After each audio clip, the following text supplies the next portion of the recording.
What is up, Earthnoids and Spacenoids? I am just a simple Newtype, and in this episode, we're returning to the record of MS Wars Saga. Last time, in MS Wars, we followed Frederick Brown as he experienced the horrors of the One-Year War. Then we started MS Wars 2, where Shar and Haman did Newtype stuff around the Jupiter sphere, and Frederick Brown and his team searched for a nuclear cache as everyone preps for Shar's rebellion. This time we conclude MS Wars 2, where Frederick uses a new mobile suit. We start MS Wars Reboot, where we see the 1 week war and the Earth invasion during the 1-year war once again. And we see how the GAUs were made on Earth. So let's get into this. GAUs are approaching the drop zone. Inside is Lieutenant Brown and his Jaguar 1. The PMX-007 Jaguar 1 is the updated version of the Beretta, which we saw Lieutenant Brown pilot in Revival of Zeon. This has upgraded armaments as well as additional verniers. It also has 6 apogee motors. This unit actually has a slight edge in terms of sheer output over the Sazabi. Weapons include a 120mm machine gun, Vulcans, a Vulcan short rifle, and a beam saber. Also 007, I see what you did there. Suddenly one GAU goes down, then another. They spot the target. It is the G-Ray. The G-Ray is an experimental mobile armor made by the Federation and was deployed originally at Alameda Base. This requires a crew of 3 and can carry mobile suits using an MS carrier pod. Weapons include 60mm Vulcans, a nose beam cannon, a shoulder gun, a large Vulcan cannon, a beam cannon, 2 additional large caliber beam cannons, and AA guns. One GAU's wings is clipped, and it crashes into Frederick's GAU. He rips open the hole and flies out as the GAU crashes into the ground. The G-Ray launches T-Jagans.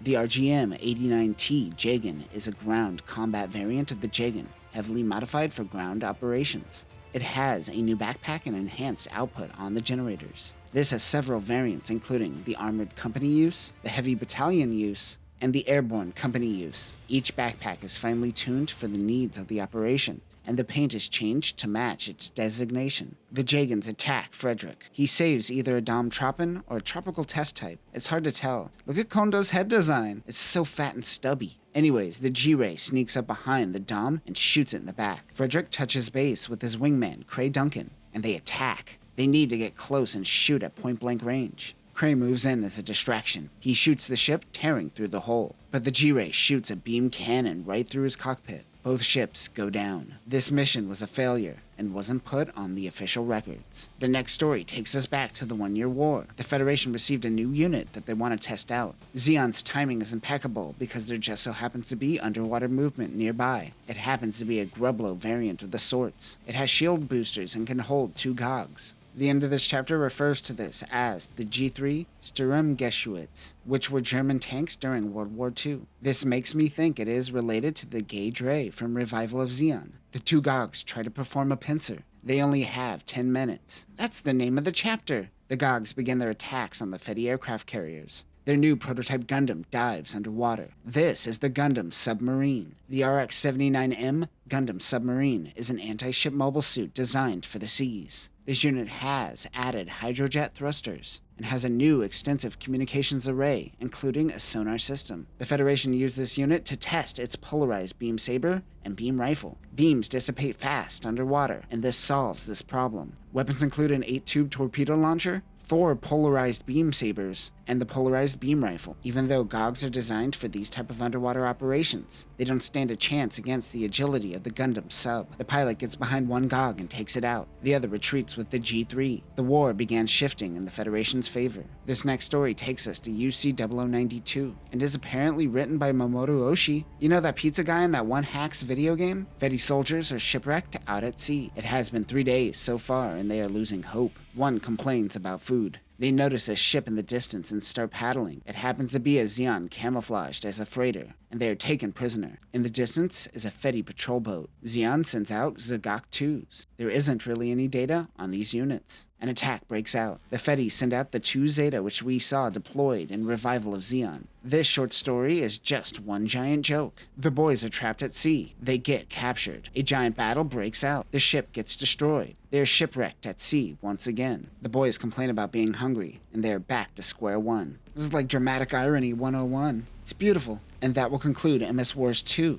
Now let's dive right into MS Wars Reboot. We begin in the middle of a battle. The fattest looking comb size you will ever see are breaking through a barrage. They break through the atmosphere and head down towards a Fedi military base. Zaku's drop from the comb size. The Zeon mobile suits are met with Type 61 tanks. Now that the Zakus have launched, they can begin Phase 2 of their drop operation. After the signing of the Antarctic Treaty, Giran formed the Earth Theater Forces, and a full-scale invasion of Earth began. Suck it, Garma, your role's reduced in Kondo's world. This manga shows us the colony drop once again. 2 colony drop scenes in less than a week? Sydney ain't catching a break. Zeon shifted focus to the terrestrial invasion. The Musais begin Phase 2. They begin launching HLVs, and the Earth invasion begins. This chapter is mainly the retelling of the 1-week war and how it leads into the Earth invasion. Kondo isn't that great of a writer. Amazing artist, but he needs to be paired with someone. The drop operation begins. The HLVs open up, revealing mobile suits, DOPs, and living quarters.